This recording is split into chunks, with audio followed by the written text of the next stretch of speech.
What's up, guys? I'm BTC, and now that Symmetra is in competitive mode once more, a lot of people have been asking, is the character better? Is it still a troll pick, or is she now viable on the competitive ladder?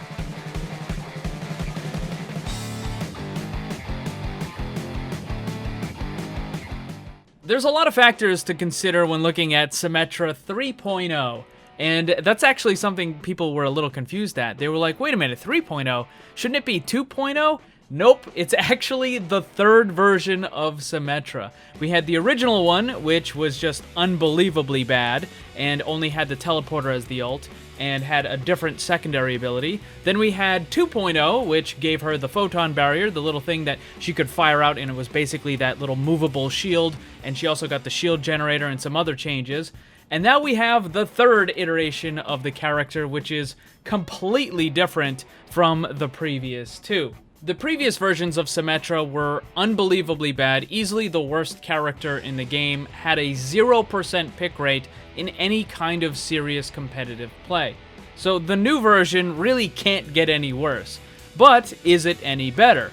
And I think that, yeah, it definitely is. There's a lot of changes, though. So first of all, the skill floor of the character has been raised by quite a bit. This means it's going to be more difficult for new and inexperienced players to be effective with the character because their mechanical skill, their game sense, just isn't up to the point where they can actually be effective and use the character the way it's supposed to be used. There's no longer any kind of lock-on, so you can't just kind of look in the general direction of an enemy and expect your attack to start hitting. Same thing goes with the ultimate. Before it was a teleport or a shield gen, there really wasn't any timing required to it. You would just get it as fast as you could, plop it down, and let it do its thing, and that was pretty much it. But now you have to be a lot more aware of what's going on in the fight, and you have to place your ultimate, that gigantic wall, a lot more precisely. It has to be put in a place where it's going to help and benefit your team, where it will also kind of cut off sections of the choke point or the capture point or whatever it happens to be, or you have to use it very quickly in order to prevent a lot of damage coming from the enemy team. I mean, there's a lot more stuff that you have to do with the new ult than you had to do with the old one. But the biggest one, I think, that really cranks up the skill floor of the character is the teleporter. Because now you have to be able to position it in such a way, and the timing needs to be right, and you have to have enough team coordination in order to get it to be effective, and that just, it's a lot more difficult than what the old version of the teleporter was, where you just threw it down and people walked through it when they went through spawn. Like, it's totally different. There's way more involved with it. And because there's a lot more important timings and the character has overall become more complex, then the skill ceiling gets raised quite a bit as well, and that means that the higher skill players are going to have a lot more awesome potential with the character to do some pretty cool things. All of that makes the character a lot stronger, but is it enough to push Symmetra into the meta? Right now, we're stuck in the middle of the Zarya Hanzo Grav Dragon meta, where pretty much everything revolves around building that combo, using it, and getting a team wipe. So you have other characters on the team that are going to support them. You'll have Mercy for the damage boost, Reinhardt to help Zarya build up her ult, you'll have a Zen to kind of counteract the enemy combo, and then you might have a Brig as well in there to help with dealing with the enemy Reinhardt or helping your friendly Zarya also build ult and all that sort of stuff. But everything kind of revolves around helping the Zarya and the Hanzo. So with that in mind, is it possible to have a Symmetra? Maybe, because it would help a little bit dealing with the enemy Reinhardt. You could just melt away that enemy shield pretty fast, but the thing is, Brigitte kind of already deals with that. She can stun the Reinhardt, knock his shield down, and then your team just obliterates the enemy Reinhardt. So you kind of don't need that. I think what's more likely going to happen is when Hammond gets added to the game, he's going to change up things dramatically. And one of the things that is going to be a good counter to Hammond is going to be Symmetra, and that's because she can, one, slow him down so he can't just kind of zip all over the place, but two, she's going to be able to use her primary attack beam to charge it very quickly and then do an absolutely absurd amount of damage to Hammond.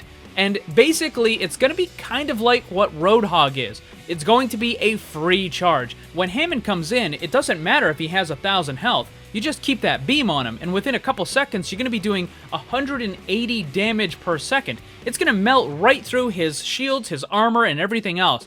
And then you can take that fully charged 180 damage per second beam and turn it on everything in the area and just melt the entire enemy team.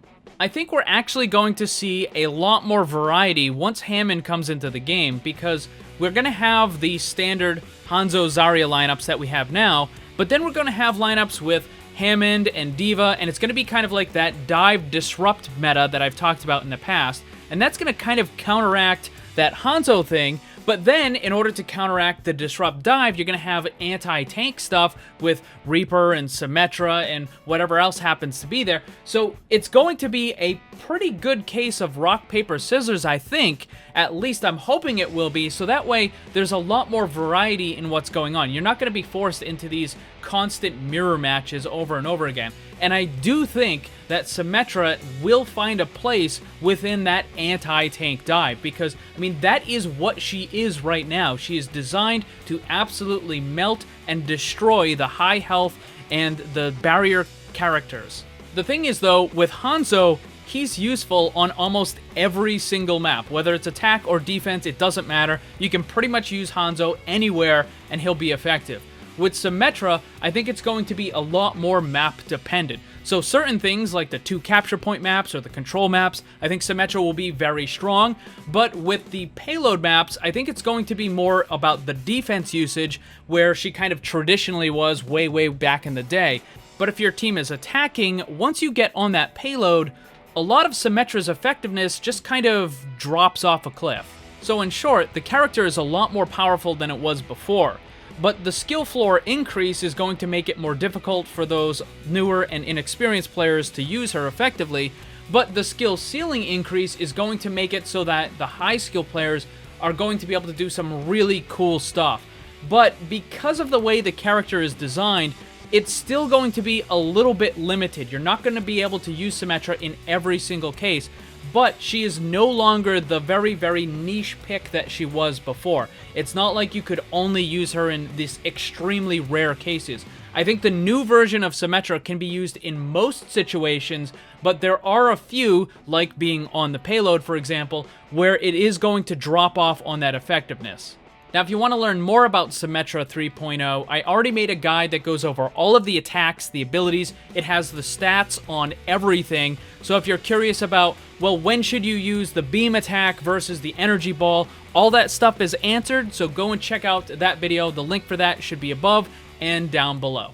Thanks for watching. Make sure to check out my Discord server. Follow me on Twitch and Twitter. The links for that stuff are down below. And remember, always blame the controller, because it's never your fault.